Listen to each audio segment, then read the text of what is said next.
The stars bent and twisted as 1,200 warships tore through the fabric of space itself. Admiral Kethver stood perfectly still on the bridge of his flagship, the Eternal Flame, watching the human star system grow larger on the viewing screen. His scaled skin reflected the blue light of nearby stars, and his yellow eyes showed no emotion. He had done this many times before. He would do it many times again. The Draconian Empire had conquered 47 species across 300 years. Some had fought bravely. Others had surrendered immediately. All of them now served the Empire, their cultures forgotten, their children raised to worship Draconian gods. This was the natural order of things. The strong ruled. The weak served. Humanity would learn this lesson soon enough. Kethver turned to his second-in-command, a scarred veteran named Threll. Status of the fleet? All vessels accounted for Admiral. 1,200 warships. 400,000 warriors. We are ready. The Admiral allowed himself a small smile, revealing rows of sharp teeth. Send word to the Emperor. Tell him humanity will fall within the week. 3 light years away, Commander Lisa Grant sat in the command chair of the USS Horizon, a small patrol vessel assigned to monitor the outer edge of human space. She was 34 years old, with short brown hair and tired eyes. She had served in the Earth Defense Fleet for 12 years, and in all that time, nothing interesting had ever happened. Border patrols were boring work. Important, but boring. That changed in an instant. Her sensor officer, a young man named Chris Martin, suddenly went pale. His hands began to shake as he stared at his screen. "Commander," he said, his voice barely above a whisper. "You need to see this." Lisa walked over to his station and looked at the data. For a long moment, she said nothing. She simply stared at the numbers, trying to make sense of what she was seeing. 1,200 contacts. Massive energy signatures. Moving fast toward human space. "Are you sure about this?" she asked quietly. Chris nodded. "I've checked 3 times. It's real." Lisa returned to her chair and pressed a button on the armrest. "This is Commander Lisa Grant of the USS Horizon to Earth Defense Command. Priority Alpha. We have confirmed contact with an alien fleet. Repeat, confirmed contact with an alien fleet. 1,200 vessels, bearing 047, moving at 0.5 light speed toward the Sol system. This is not a drill." On Earth, in a bunker buried deep beneath the Rocky Mountains, Admiral Kevin Brooks received the message. He was 62 years old, a career military man who had spent his entire life preparing for a moment he hoped would never come. Now that it was here, he felt strangely calm. He picked up a red phone and dialed a number that only 12 people in the entire world knew existed. "This is Brooks," he said. "Activate Protocol Omega." Within the hour, every human colony received the same coded message. On New Pittsburgh, a mining world near the edge of human space, Mayor Janet Cole read the orders 3 times before she believed them. Then she stood up and addressed her council. "We're leaving," she said simply. "Everyone, everything. We have 6 hours. Leaving to where?" Someone asked. Janet shook her head. "I don't know. The message just says to follow the evacuation routes programmed into the colony ships. Everything else is classified." The evacuation began immediately. Families grabbed what they could carry. Children were loaded onto transport vessels. In the chaos, many people cried. Others prayed. But no one refused to go. They had all grown up hearing stories about what happened to species that resisted the great empires of the galaxy. Earth had been preparing for this day since before Janet was born. Back on the Eternal Flame, Admiral Kethver watched the human colony grow larger on his screen. He had sent 50 ships ahead as a vanguard, and they would reach the planet within hours. He expected resistance. He looked forward to it. Conquest was so much more satisfying when the prey fought back. What he did not expect was what his scouts reported 3 hours later. "Admiral," said Thrall, confusion clear in his voice, "the colony is empty." Kefir turned sharply. "Explain." "Our ships have landed on the planet. There are cities, infrastructure, technology, but no people. Not one. They are simply gone." The Admiral's eyes narrowed. In 300 years of conquest, he had never encountered anything like this. Prey did not simply vanish. They hid. They fled to other cities, other continents. But they left traces, bodies, stragglers, the sick and old who could not run. "Search the entire planet," he ordered. "Check every building. Scan for underground facilities." The search took 2 days. They found nothing. The humans had vanished like ghosts, leaving behind empty homes and silent streets. Food still sat on tables. Computers still hummed with power. It was as if an entire civilization had simply stood up and walked away. In a hidden location far from draconian sensors, Timothy Blake watched the reports coming in from across human space. He was 41 years old, an ordinary-looking man with glasses and thinning hair. He had spent the last 20 years planning for this exact scenario. Every evacuation route, every hidden shelter, every piece of the vast puzzle had come from his mind. "How many colonies have been evacuated?" he asked. His assistant, a young woman named Megan Price, checked her tablet. 17 so far. Another 12 are in progress. The Draconians are moving slower than expected. They keep stopping to search the empty worlds. Timothy nodded. "Good. Let them search. Let them wonder. Confusion is our first weapon." On the horizon, Commander Lisa Grant had been ordered to fall back to a secondary position. She watched the Draconian fleet from a distance of 2 light years, their ship running silent with all non-essential systems offline. She had never felt so small in her entire life. "What do you think they want?" asked Chris Martin, standing beside her. Lisa shook her head. "Does it matter? They have 1,200 warships. We have maybe 300 in the entire fleet. Whatever they want, we can't stop them. Not directly. Then what do we do?" Lisa thought about the classified briefings she had received during officer training. The theories about first contact with hostile species. The plans that existed only in sealed files, waiting for a day that everyone hoped would never come. "We do something else," she said quietly. "Something they won't expect." She did not know what that something was. But somewhere, she knew, someone did. And for the first time since the Draconians arrived, she felt a small spark of hope. 3 weeks had passed since the Draconian armada entered human space, and Admiral Kefir was beginning to feel something he had not felt in over a century.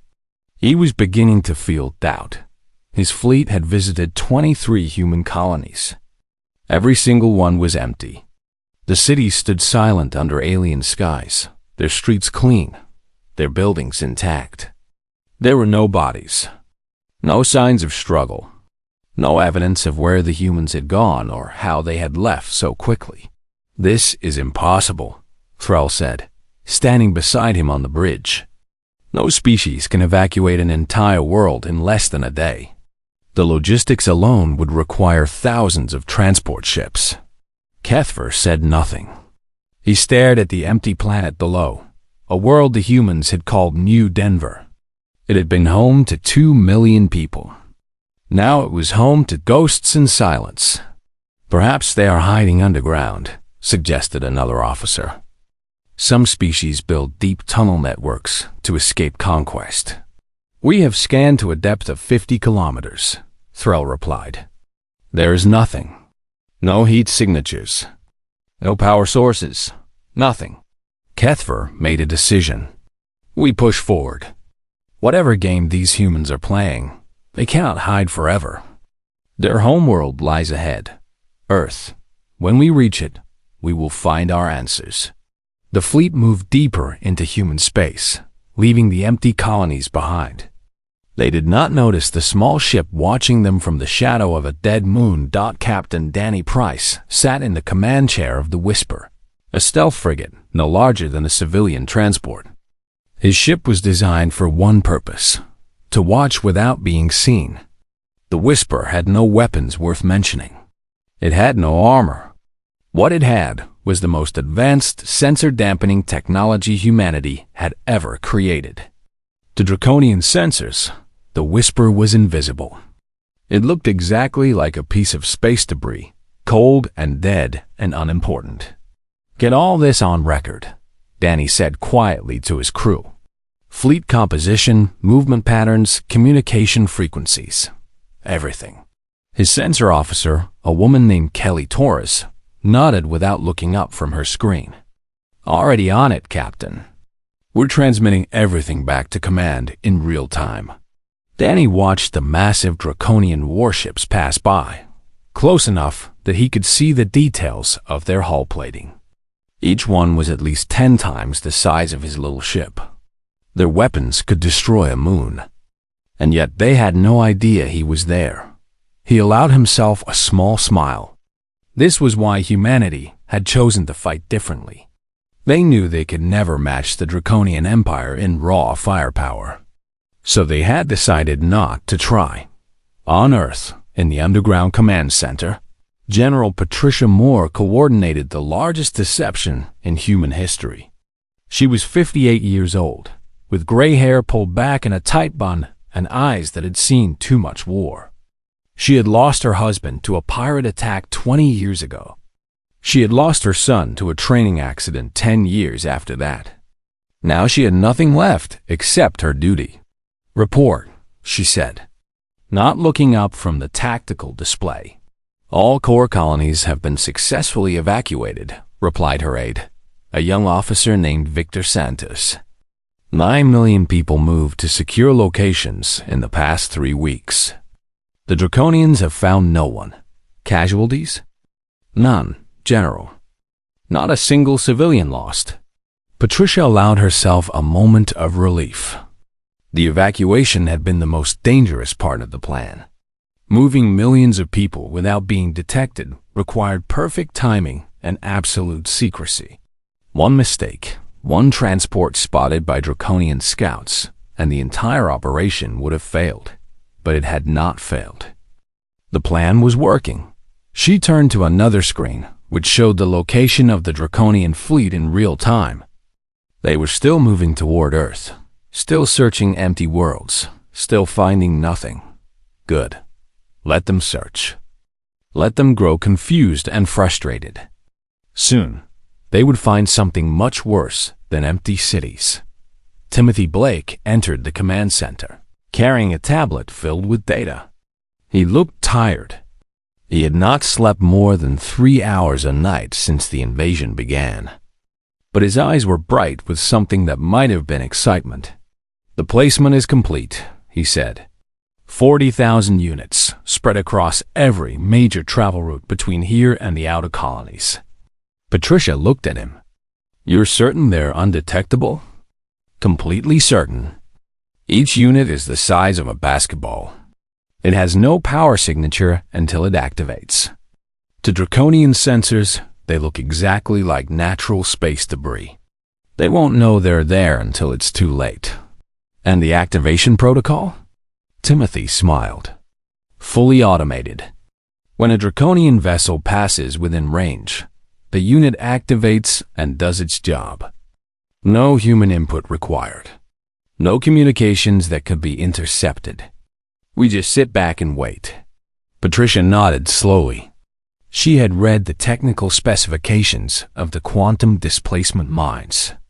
She understood, at least in theory, how they worked. They did not destroy enemy ships. They did something far stranger. They opened a tiny hole in the fabric of space and pushed the target vessel through it, into a pocket dimension from which there was no return. It was not death. Exactly. The crews would still be alive, trapped in a space outside of normal reality. They would have food and air for a while, Eventually, they would have nothing, and no one would ever find them. Part of her felt sick at the thought. Even enemies deserve better than that fate. But another part of her, the part that remembered her husband and son, felt nothing at all. "When will we see results?" she asked. "Any hour now," Timothy replied. "The first ship should be entering the primary minefield soon." 2 hours later, the Draconian cruiser Blood of Conquest stopped responding to communications. Admiral Cathfer demanded answers, but there were none to give. The ship had been in the middle of the fleet, surrounded by hundreds of other vessels. It had simply stopped transmitting. When other ships moved to its last known position, they found nothing. No debris, no escape pods, no evidence that the ship had ever existed. Cathfer stared at the empty space where 3,000 of his warriors had been. For the first time in his long life, he felt something cold crawl up his spine. Fear. The disappearances continued. Every few hours, another Draconian ship would simply stop existing. There was no pattern that Admiral Cathfer could detect. Large ships and small ships vanished with equal frequency. Ships in the center of the formation vanished alongside ships on the edges. It did not matter where a vessel was or how powerful its shields were. One moment it was there, part of the fleet. The next moment it was gone. In the first week after the disappearances began, 43 ships were lost. 12,000 Draconian warriors, gone without a trace. The fleet was beginning to panic.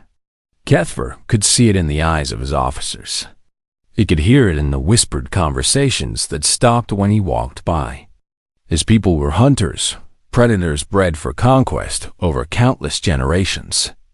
They did not know how to handle an enemy they could not see or fight. "Perhaps we should turn back," Thrall suggested one evening, standing beside the Admiral in his private quarters. "Regroup in our own territory. Study this enemy before we continue." Cathfer turned on him with fury in his eyes. "Turn back? The Draconian Empire has never retreated from a conquest. We have faced weapons that could crack planets. We have fought species that could control gravity itself. We have always won. These humans, these soft little creatures who live barely 100 years, they will not be the ones to defeat us. But Admiral, we do not even know how they are destroying our ships. Then we will learn." Cathfer brought up a tactical display showing the path to Earth. "We push forward.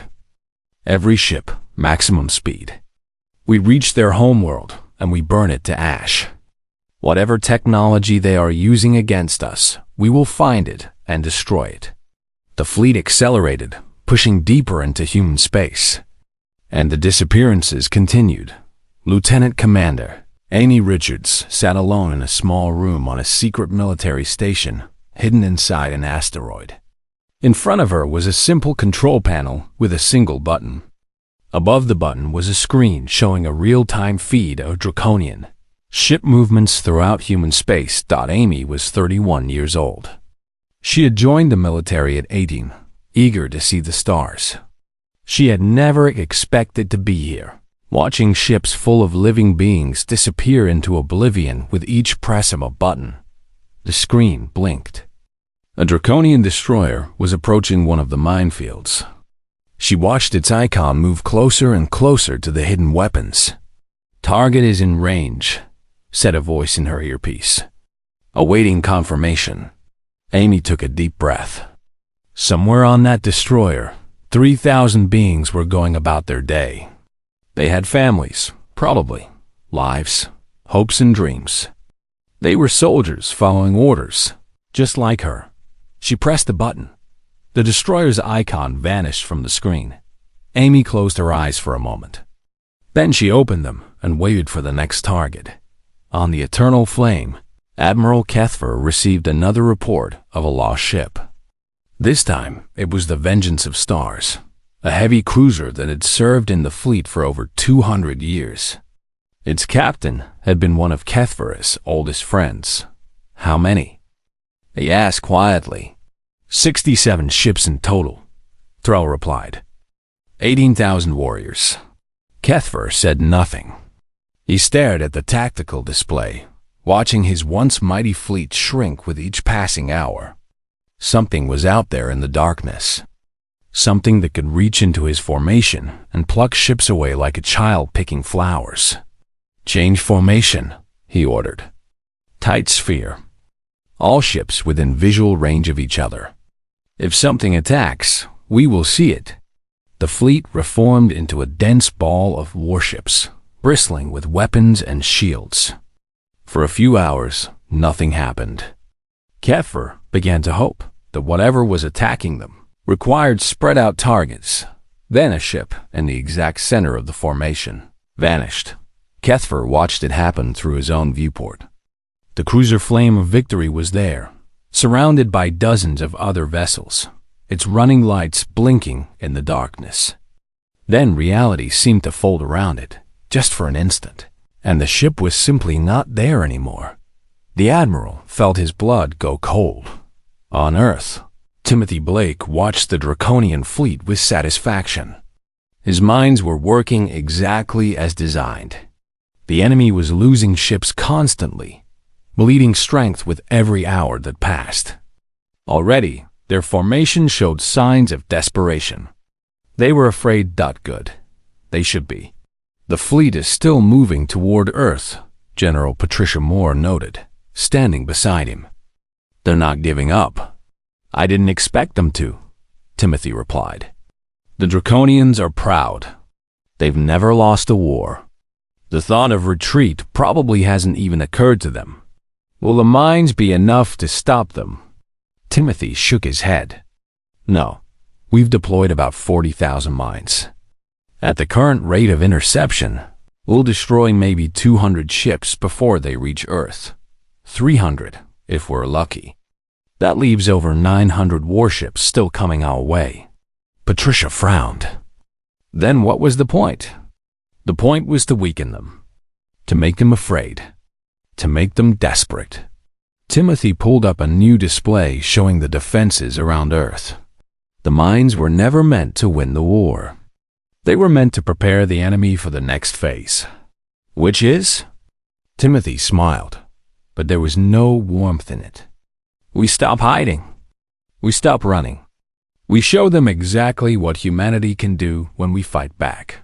Far across human space, Commander Greg Palmer received his orders. He read them twice, then called his crew together on the bridge of the Silent Thunder. "We've been given the green light," he said. "Operation Counterstrike begins in 12 hours. All stealth vessels are to engage the enemy at will. No more watching. No more waiting." His weapons officer, a woman named Laura Kim, looked up with something like hunger in her eyes. Finally, Greg nodded.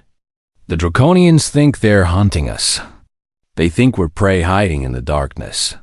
He activated the tactical display, showing the positions of over 200 human stealth vessels spread throughout the war zone.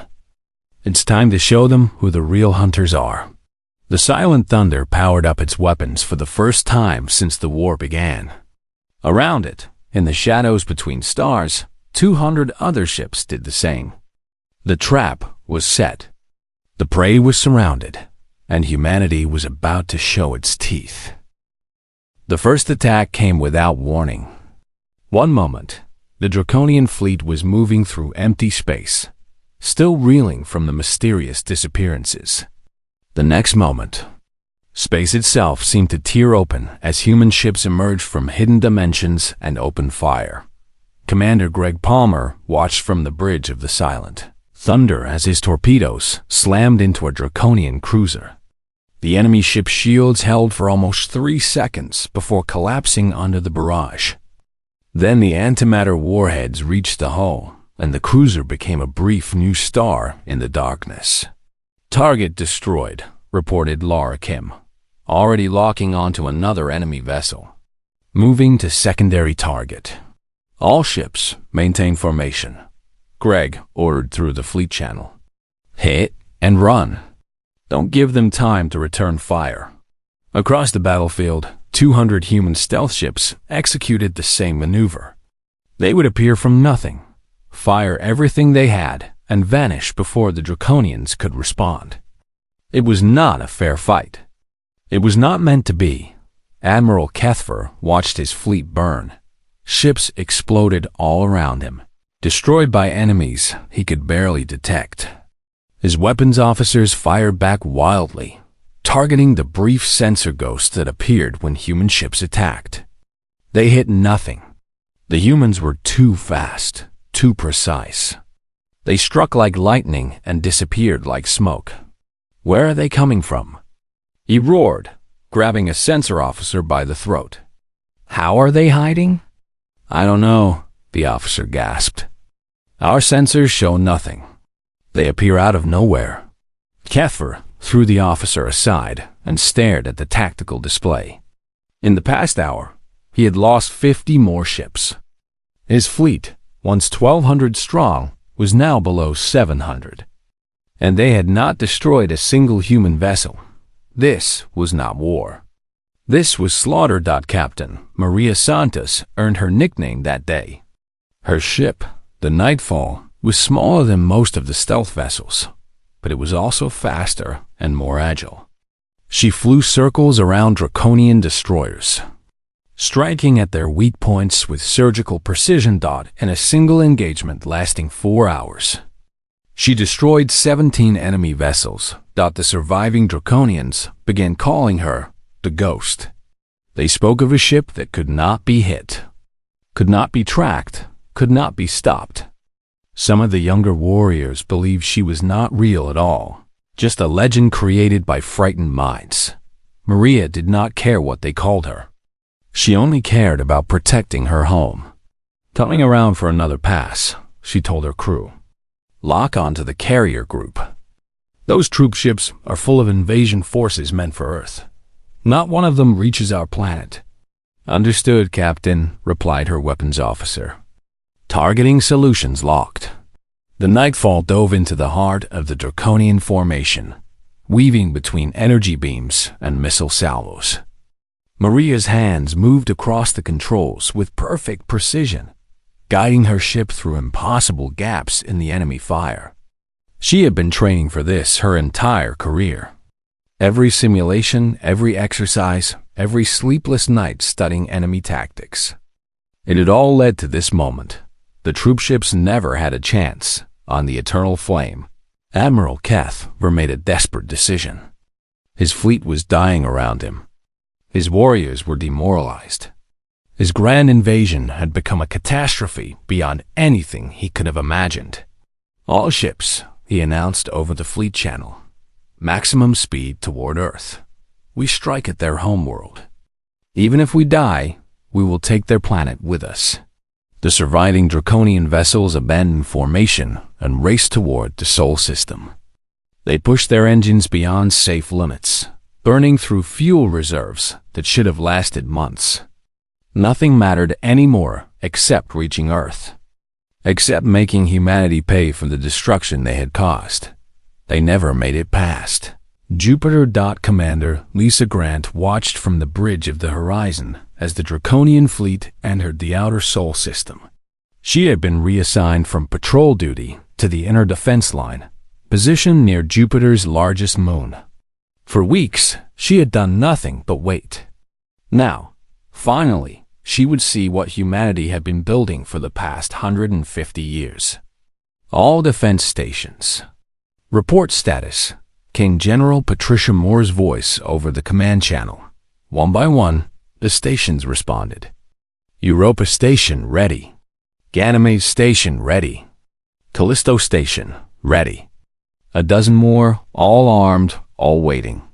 Enemy fleet approaching engagement range, reported a sensor officer. 612 vessels. They'll reach Jupiter in approximately 4 minutes. Patricia's voice remained calm. Activate the defense grid. Lisa had seen simulations of the defense grid. She had read the technical specifications. She thought she knew what to expect. She was wrong. The space around Jupiter lit up like a second sun. Energy beams, the width of city blocks, lanced out from hidden platforms, powered by collectors that had been drinking solar energy for over a century. Each beam was hot enough to vaporize steel. Each beam struck a draconian ship with perfect accuracy in the first 30 seconds.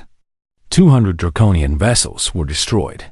Admiral Kethra watched his fleet die through the viewport of the eternal flame. The human weapons were beyond anything he had ever seen. They were not fighting technology. They were fighting something closer to the power of gods. A beam struck his flagship shields. The shields held for almost 10 seconds, far longer than any other ship. Then they failed, and the beam cut through the hull like a knife through paper. The last thing Kethver saw was light, beautiful and terrible, before his ship came apart around him. When the light faded, there were no draconian ships left in the Sol system.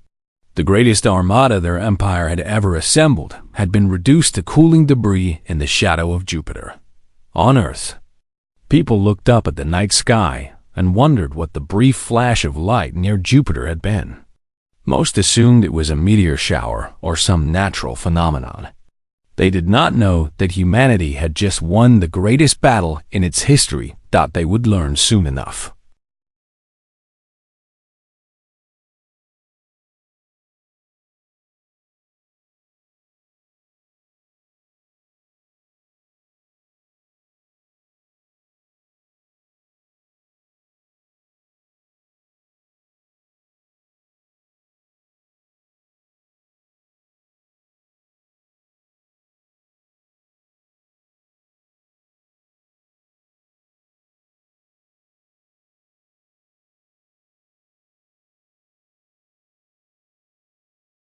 The silence that followed the battle was almost deafening.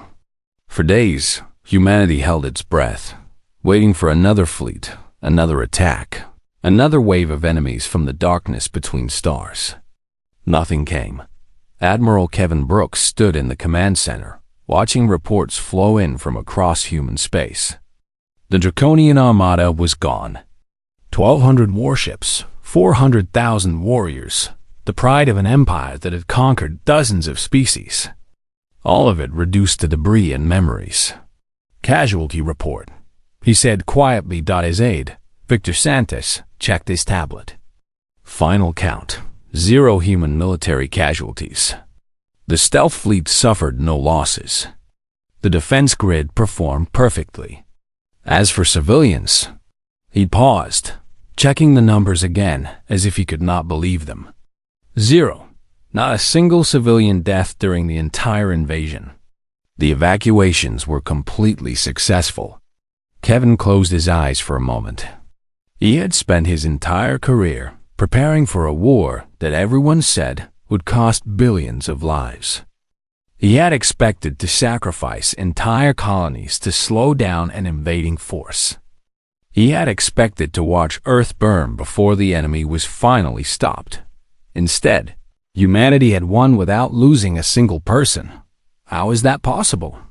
Asked General Patricia Moore, standing nearby. In all of military history, no one has ever fought a war without casualties. Timothy Blake spoke from his station across the room. It's possible because we didn't fight their war. We fought ours. He pulled up a holographic display showing the timeline of the invasion. The Draconians expected us to meet them in open battle. Ship against ship, weapon against weapon. They were stronger than us in that kind of fight. So we refused to fight that way. He pointed to the early days of the invasion. Phase 1, evacuation. We moved our people out of harm's way before the enemy even knew we were doing it. Phase 2, attrition. We used the quantum mines to weaken them, to make them afraid, to break their confidence. Phase 3, the hunt. Our stealth fleet picked them apart while they were confused and scared. Phase 4, the hammer. The defense grid finished what was left. Patricia shook her head slowly. 20 years. You spent 20 years planning this.